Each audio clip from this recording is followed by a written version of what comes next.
Talentos, bienvenidos a nuestro podcast donde compartimos todo lo relacionado a lo que es el arte, la música y la cultura.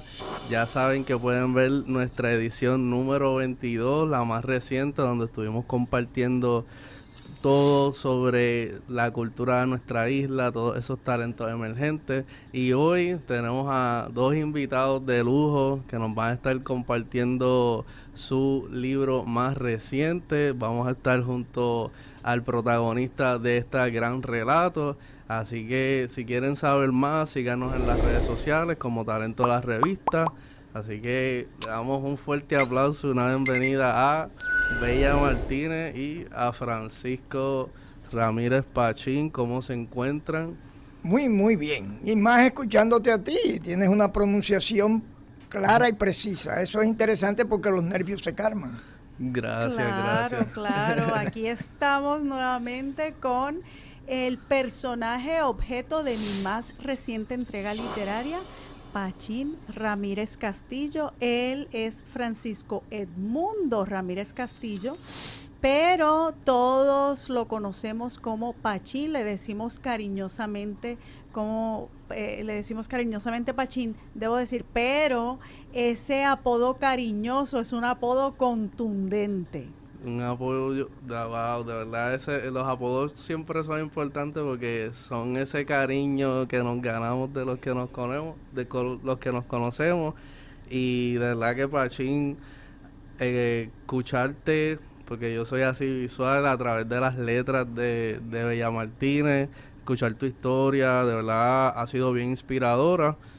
Saber que fuiste un revolucionario y persona clave en el desarrollo de tu isla hermana, ¿verdad? Y tu isla natal, República Dominicana, que quisiéramos saber un poco, ¿verdad?, de ese génesis de Francisco, del Pachín que nosotros conocemos ahora. Bueno, yo fui un niño inquieto. Un niño inquieto quiere decir que montaba patines, velocípedos, bicicletas, corría, nadaba, hacía todo lo que hace un niño inquieto. Pero esa inquietud era física. Al mismo tiempo que desarrollé esas inquietudes físicas, desarrollé las inquietudes mentales. Esas inquietudes mentales me llevaron a cuestionar lo que sucedía en mi país en ese momento, en que yo era un jovencito. Existía el gobierno de Trujillo, la dictadura de Trujillo, la dictadura más sangrienta, cínica y monstruosa que pudo tener la humanidad. No América, la humanidad. Wow. Y me levanté en ella viendo las atrocidades, pero al principio fui trujillista, un niño trujillista, porque veía que todo el mundo decía viva Trujillo, pues yo repetía viva Trujillo. Pero con el devenir del tiempo y entrar en la universidad me fue creando nuevas conciencias. Y comencé entonces a revolucionar.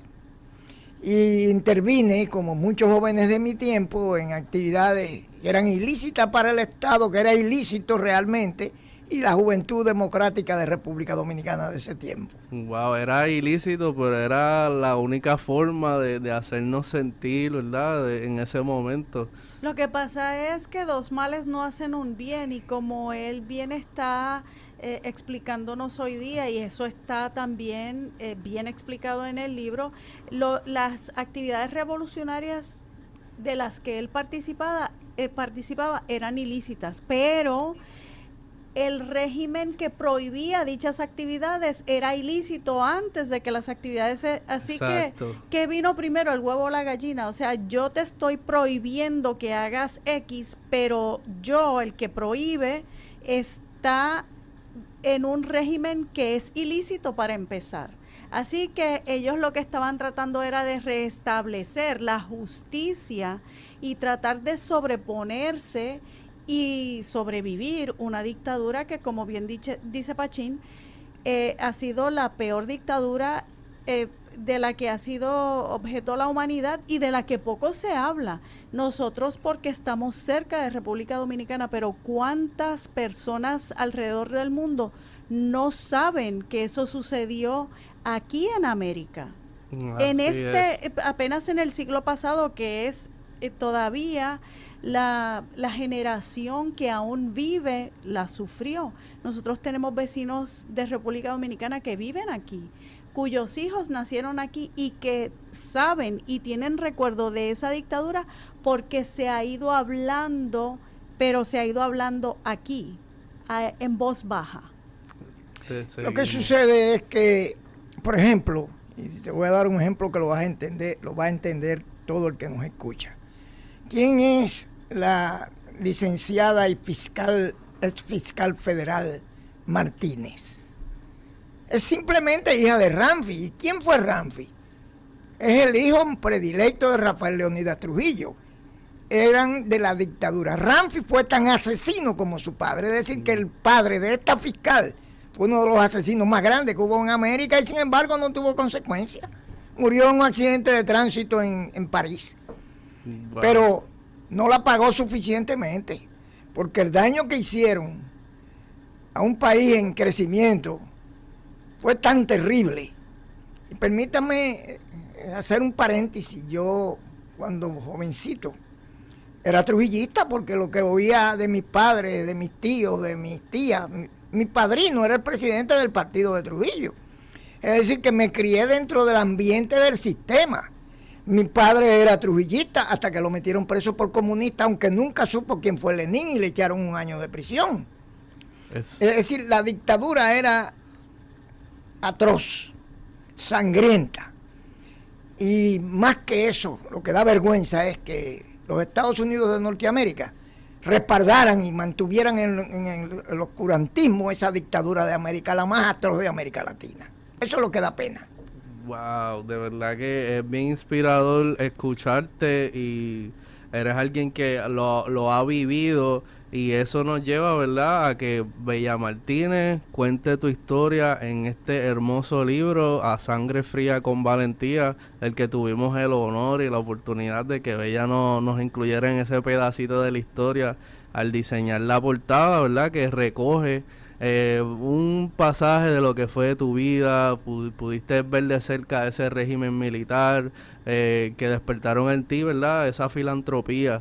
Si nos pudieras decir ese acercamiento, ¿verdad?, aparte de tu familia que está, ¿cómo en ti despierta esa filantropía de decir, sé que las cosas pueden cambiar, pueden mejorar? Sí, el proceso de vida de un ser humano, como de un animal cualquiera, castigos para que aprendas o amor para que aprendas. Pues yo tuve la combinación de ambos. Mi hermano mayor, Henry Ramírez, que era locutor, por cierto, wow, de H&G en República Dominicana, yo lo llevé al aeropuerto General Andrews en ese tiempo, en la era de Trujillo, y le pedí que no volviera al país, al menos que no fuese armado. Y vino a Puerto Rico y efectivamente regresó con los hermanos Cheboni de Mayagüez y un grupo de aquí vía Cuba, en entrenamiento militar en Mil Cumbres, y desembarcó por Maimón y Estero Hondo el 14 de junio de 1959. Fue hecho prisionero, fue torturado hasta volverlo una pitarafa humana, amarrado a un cerconfen, un alambre eslabonado, y fusilado por 27 cadetes de la aviación militar dominicana, cada uno con una ametralladora Cristóbal de 30 tiros hasta el último tiro.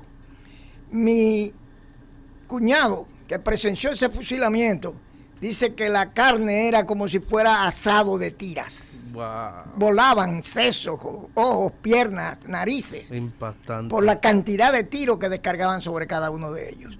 Es decir, me levanté en un proceso del cual yo entendía que era una dictadura que había que eliminar y que al principio la apoyé porque no tenía conocimiento de ella.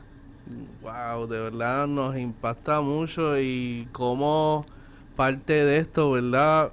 Algo que leemos en el libro es que, como nos mencionaste al principio, tu padre fue parte del sistema trujillista y sufrió las consecuencias a causa, ¿verdad?, de ese fusilamiento de tu hermano, que para nosotros es bien impactante como cuentas en el libro que te tuviste que hacer cargo de tu familia por ese tiempo.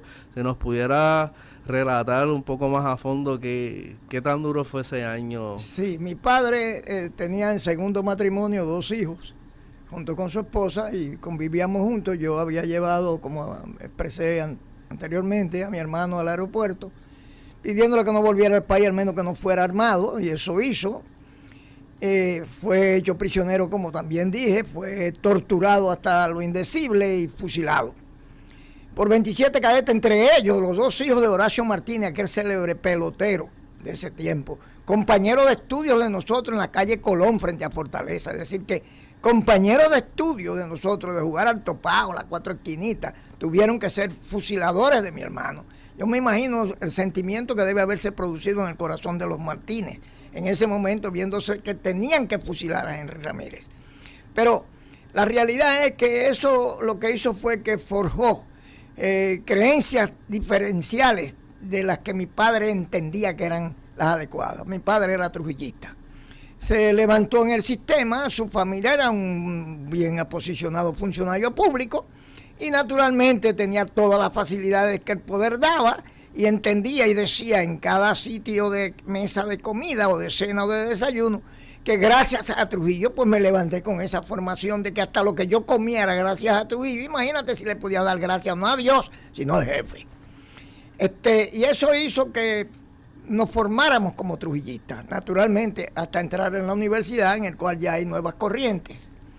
Y esas corrientes hicieron una simbiosis de mi cerebro en el sentido de análisis político y me llevaron a la conclusión de que realmente yo no era demócrata ni nada, yo era un comunista cualquiera, contrario al sistema dictatorial de Trujillo.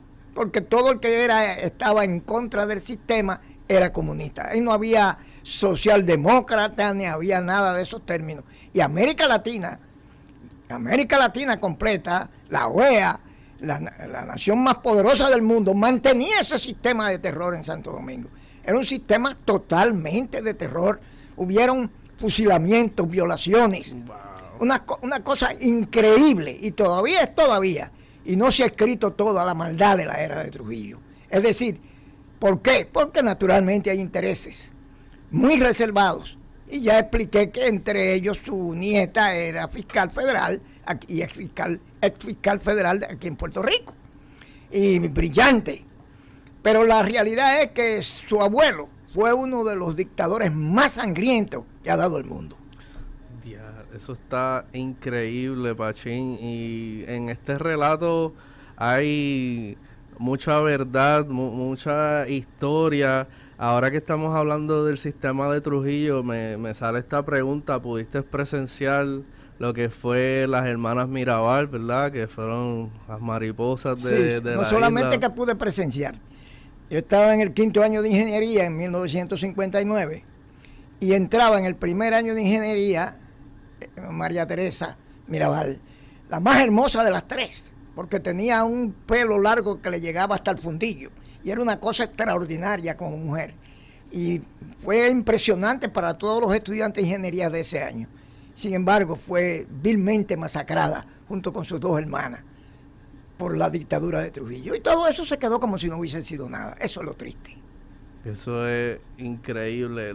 También me gustaría saber, ya que has estudiado nuestra política, yo soy, ¿verdad?, fanático de su pensamiento, y Ramón Emeterio Betance tenía la filosofía de la Confederación de las Antillas, que era esta unión entre Cuba, Puerto Rico y República Dominicana.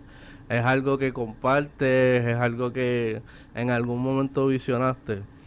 En primer lugar, yo quiero que se entienda, yo soy totalmente ostosiano. Desde el dedo gordo del pie hasta el último pelo del cabello. Pero no dejo de reconocer que dentro del ostosianismo existió un ser humano de unos valores extraordinarios, don Ramón Emeterio Betances. Los dominicanos tenemos que vivir inclinados frente a esa figura histórica. Ramón Emeterio Betances es lo más puro que ha dado América. Entre los más puros, para no decir el más puro.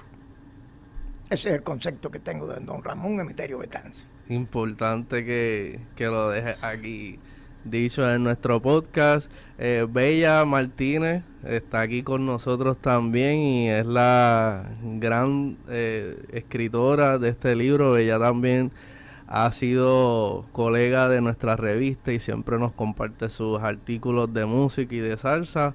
Bella, si nos pudiera hablar un poco, ¿verdad?, sobre el proceso de documentación investigativo junto a Pachín Pues sí, desde que se me hizo el acercamiento para ver si podíamos llevar este libro a materializarse, a hacerlo, a completarlo, pues me dediqué a investigar. Quería que fuera un documento serio, sabiendo desde un principio que iba a ser una biografía histórica, porque Pachín es un personaje importante dentro de la historia de República Dominicana y dentro de la historia de Puerto Rico.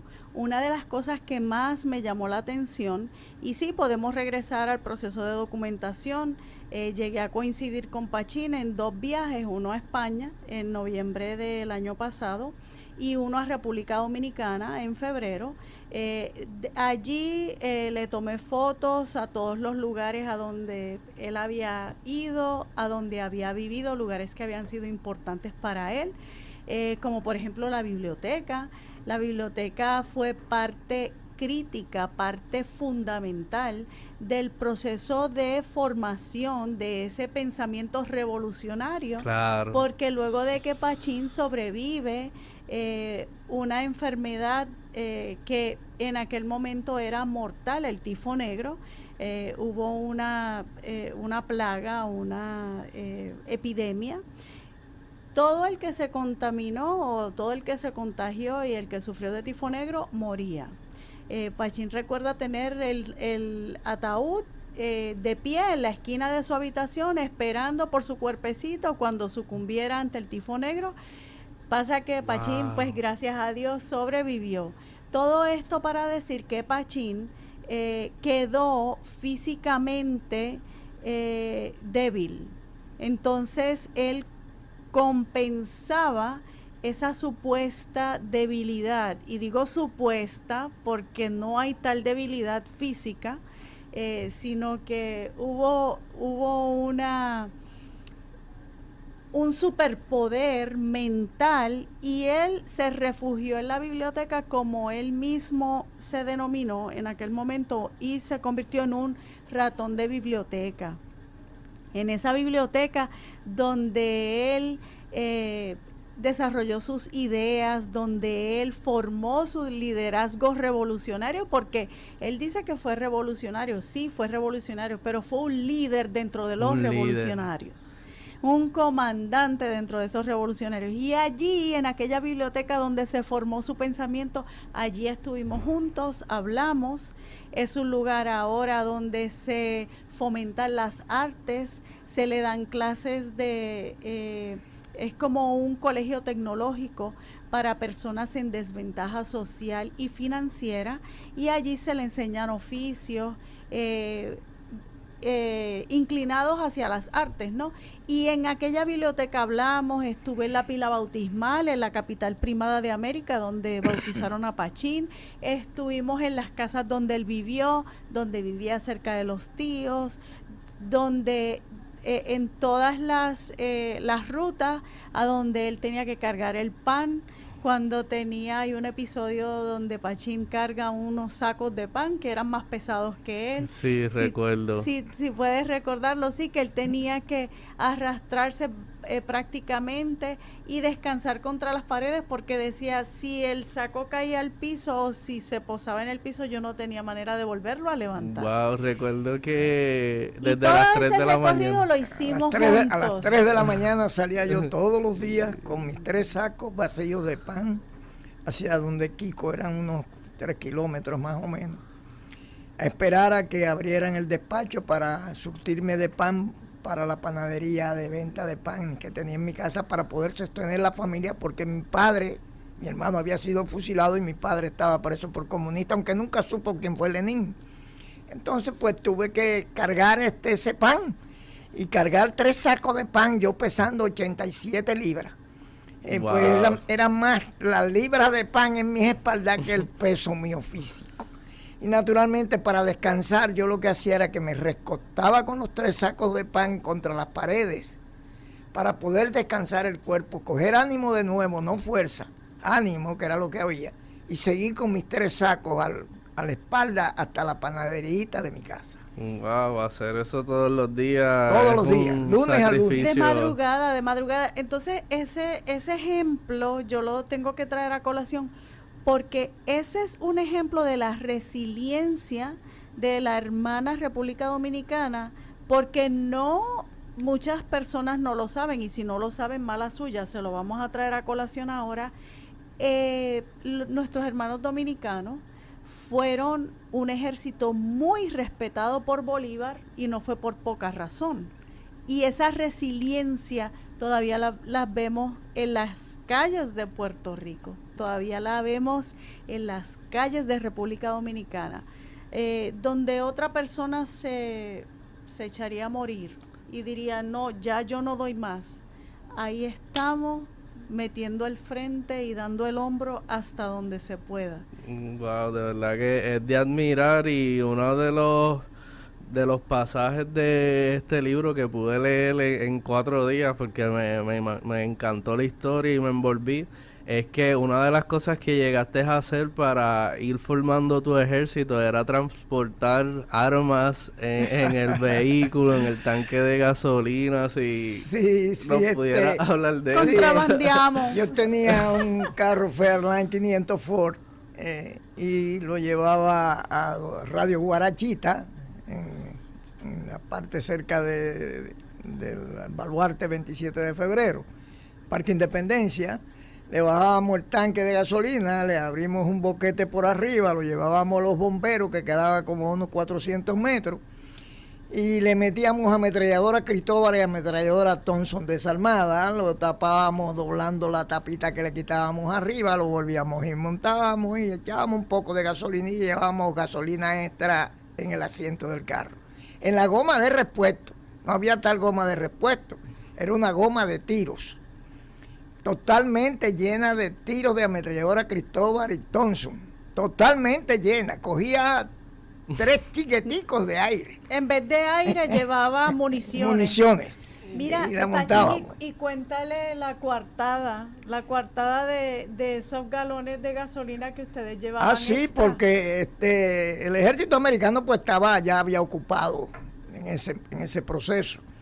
Y registraban, tenían unos retenes cada cierta distancia, cada cantidad de kilómetros.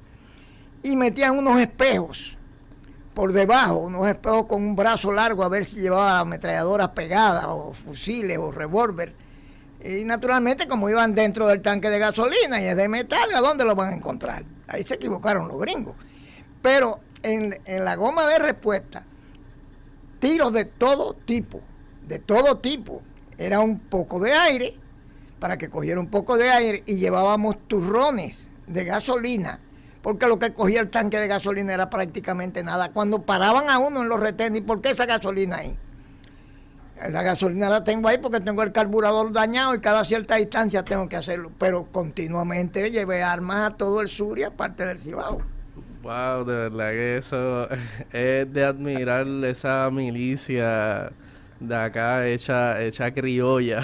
Seguro. De verdad que cabe mencionar que Pachín es ingeniero, ¿verdad?, de profesión, y ha ayudado en las construcciones de carreteras como la de Avenida San Cristóbal y también carreteras de nuestra isla. Si nos pudieras mencionar, ¿verdad?, cómo es llegar a la isla y también aportar con tu conocimiento y experiencia. Cuando se descubre mi participación en el tráfico de armas de guerra hacia el sur del país, mi vida ya no era de valor y por tanto o salía o me salían. Y un amigo mío me dijo, te tengo que llevar al aeropuerto y es hoy porque tiene que salir. Las instrucciones que hay es eliminarte físicamente. Eso hicimos, fui hasta que estuve en el carro, en el parking, hasta que la última llamada de Caribea para Puerto Rico. Tenía visa de Puerto Rico porque yo como izquierdista, los americanos nunca me dieron visa porque el pasaporte lo llevó un puertorriqueño que me acompañó a Puerto Rico a ver el sistema de ayuda mutua y de esfuerzo propio para aplicarlo en República Dominicana, si no, no hubiera salido. Qué increíble. Como tenía esa visa con múltiples entradas y ya había venido a Puerto Rico, pues me monté en el avión y dije 3 carajos en el avión, ya montado naturalmente para que no me oyeran los de afuera.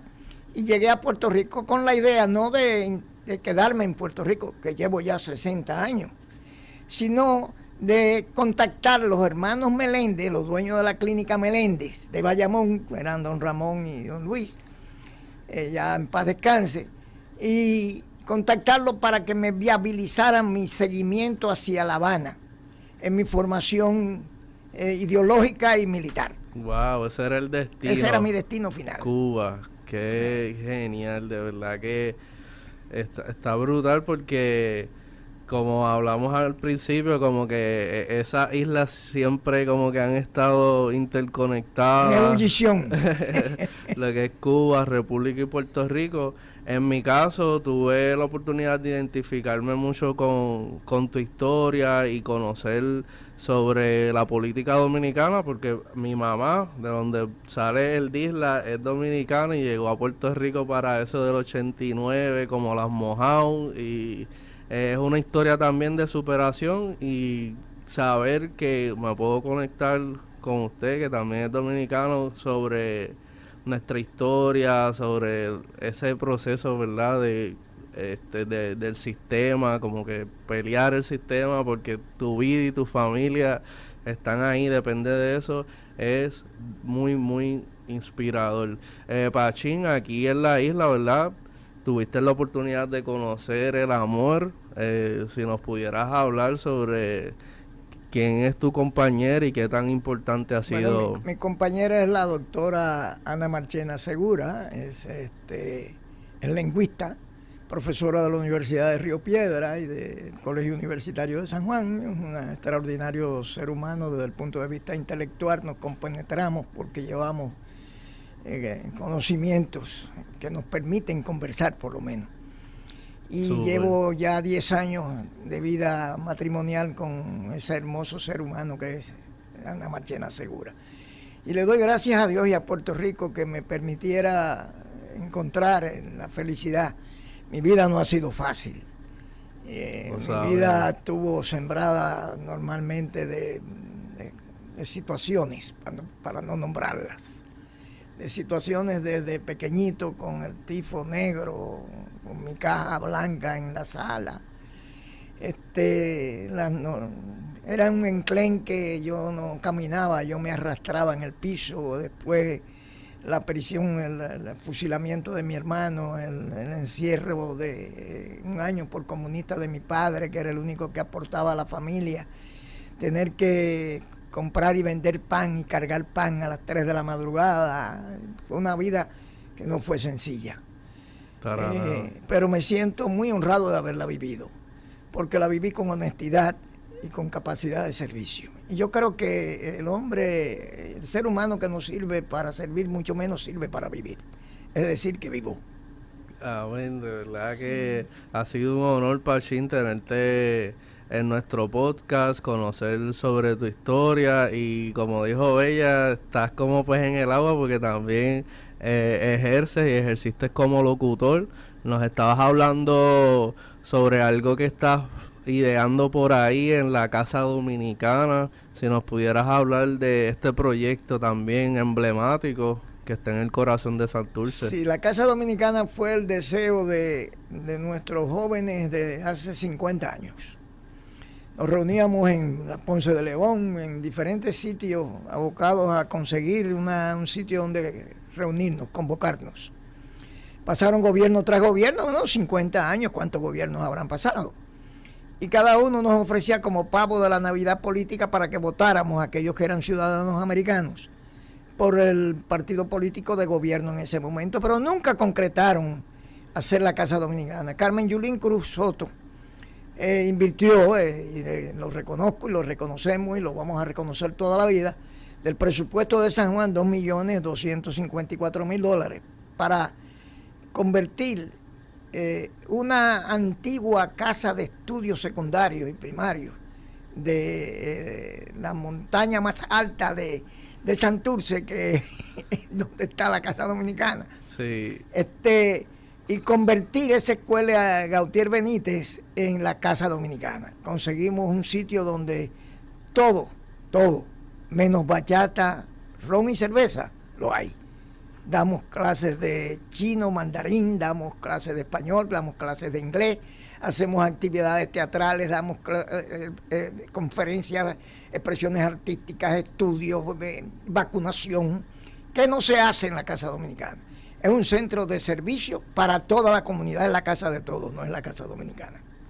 Wow, increíble, ¿verdad? Que en algún momento, como yo crecí por esa área, ver eso, una escuela convertida ahora en una casa que ofrece... La Casa de la Cultura. Es la Casa de la Cultura. Y que acogen a todos los inmigrantes que lleguen hasta allí. Otra cosa, como tú bien dijiste anteriormente, Pachín es inspiración, es una historia de superación que también me ha tocado a mí, porque yo no sabía cuando me sumergí en este proyecto que a mí me iban a diagnosticar con cáncer. A Pachín lo habían diagnosticado 13 años antes. El diagnóstico de Pachín fue mucho más trágico que el mío. A él le dio el médico 5% de probabilidad de salir con vida. 5%. 5% de probabilidad de salir con vida de la mesa de operaciones. Y él dijo, 5% es mejor que nada. Y con su muy conocido, su habitual, pues vamos. ¿Seguro? Pues vamos, 5%, o sea, a mí me dan 5% y yo digo, ay, olvídese de eso, ahórrese lo que yo voy a disfrutar lo que me quede, pero no, él se fue y él luchó como buen gladiador que es, ¿verdad? Y cuando a mí me dieron mi diagnóstico, que ya yo estaba escribiendo el libro, yo de las primeras personas que le dije fue a Pachín, porque yo no quería hablar de eso es algo que a uno le hace callarse la boca. Y cuando yo le dije, Pachín me dijo, ay, olvídate de eso, que tú vas a estar bien, tú tienes muchas cosas que hacer, así que ponte a escribir. Así mismo es. El cáncer es una especie de diagnóstico de muerte, generalmente. Sí, es una sentencia. Es una sentencia. A mí cuando el doctor Capó, que en paz descanse, me hizo el diagnóstico aquí en Santurce, me dijo, ingeniero, tiene... para hacer su testamento. Yo le dije, ¿cómo para hacer mi testamento? ¿Qué es lo que usted me quiere decir, doctor? Me dijo que usted tiene más o menos 3 meses de vida más. Y digo, ¿y qué yo tengo? Y me dijo, usted tiene cáncer. Y digo, ¿dónde? Me dijo, en la próstata. Y yo le dije, bueno, pues existe la extirpación, congelamiento, pues ya yo había estudiado todo eso. Y me dijo, no, usted tiene cáncer metastásico, usted tiene cáncer en varios órganos, tiene como máximo 3 meses de vida, haga o modifique su testamento. Y llevo 13 años. Es decir, que el cáncer no mata, se mata uno por el cáncer. El cáncer hay que enfrentarlo con positividad. Las células cancerígenas son combatidas por tu cerebro y tu actitud de vida, más que por las quimioterapias, que me dieron muchas, y quimio y radioterapia y todas las terapias esas que se inventan para sacarle los chavos ya que se están muriendo. Pero la realidad es que uno mismo es el que tiene que salir de ese flagelo del cáncer. Con el ejemplo de Pachín, yo acepté también todo lo que me ofrecieron, terapia tradicional, terapia alternativa, terapia experimental. Yo a todo le dije que sí, igual que Pachín, yo dije, no, yo voy a hacer lo que me dijo Pachín, porque él tenía conocimiento de causa. Yo dije, bueno, lleva 13 años sacándole la lengua a la muerte y lo que le habían dado era 3 meses de vida, así que vamos. Y vamos es que ya salí de eso también, con la ayuda del padre y con la ayuda de Pachín. Y hay que reconocer, hay algo que es muy importante, que existe una comunidad dominicana en Puerto Rico actualmente de unas 240,000 mujeres, hombres y niños, y ancianos. De esa cantidad, esos no han emigrado, esos no le han salido corriendo a la situación difícil que ha tenido Puerto Rico en los últimos 2 años. Se han quedado y son los carpinteros, son los albañiles, son los electricistas. Yo como ingeniero y constructor pues tengo proyectos, la mayor parte son dominicanos. Tú vas a Barrio Obrero y consigues ahí un electricista, un plomero, cualquiera dominicano. Así porque es. todo el mundo ha salido huyendo de la situación que es transitoria porque ahora mismo hay unas inversiones de capital para Puerto Rico que va a hacer que Puerto Rico sea otra vez y se convierta en la estrella del Caribe, desde el punto de vista de economía y desarrollo.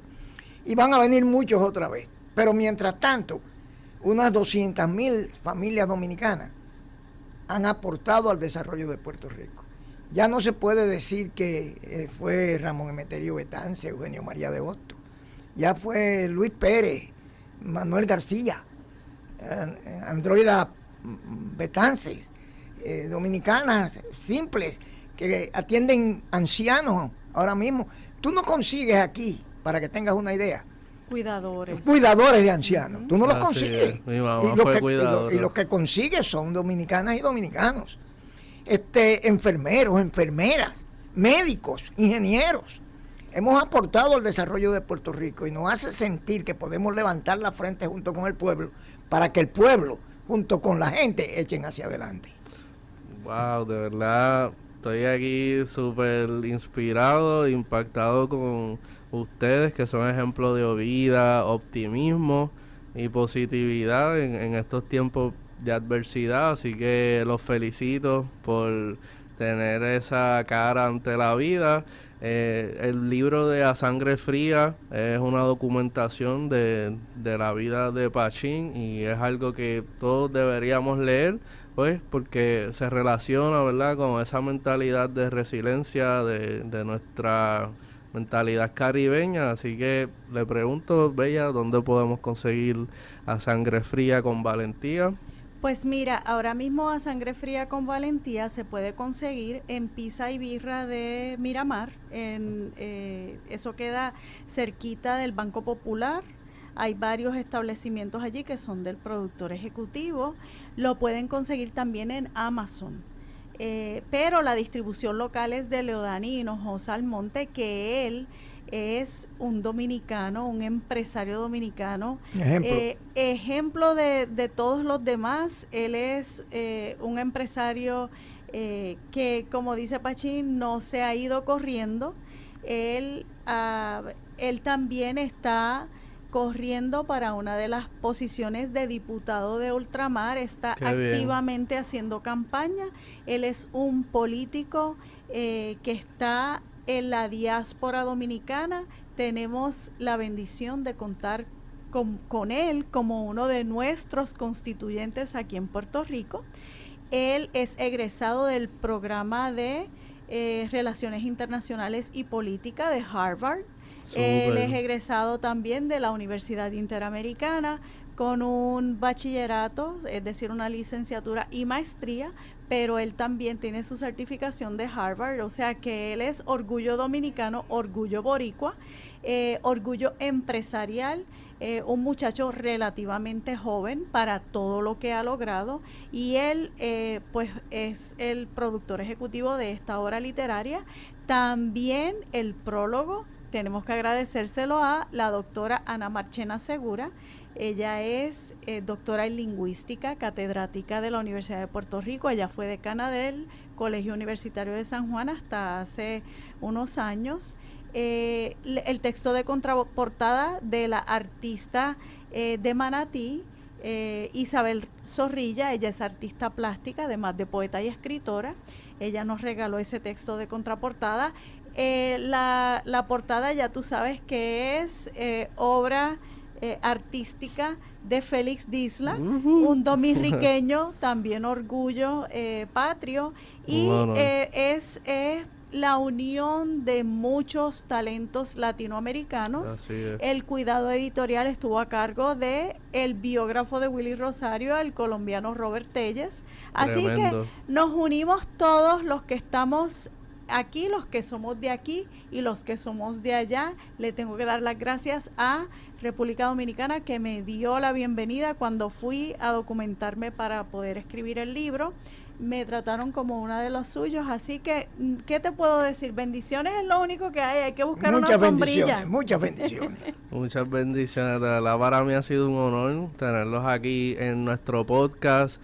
Esta entrevista va a salir pronto y va a ser algo que va a sembrar esa semilla, ¿verdad? De lo que nos trae Pachín sobre esta línea de pensamiento y de superación personal, así que los admiro mucho y ya saben, talento, aquí en podcast, si quieren ver más entrevistas, comparte esta y estén pendientes para lo próximo que viene por ahí. La admiración es mutua, la admiración es mutua, mutua. así mismo Y es. gracias por entregarme la caja fuerte de su vida para que yo pudiera compartirla con la humanidad. Es necesario, es digna de que todos la lean y Así es. bien necesario. La única ventaja que lleva es que la caja fuerte de mi vida son unos números que lo tiene todo el mundo. Eso Es un libro abierto, definitivamente. Que bueno, ya saben, talento a sangre fría, con valentía, un relato biográfico que tienes que tener en tu colección para que sepas más del desarrollo de nuestra isla. Así que muchas bendiciones y nos vamos a ver pronto. Estamos atentos de talento y estamos atentos al movimiento en crecimiento.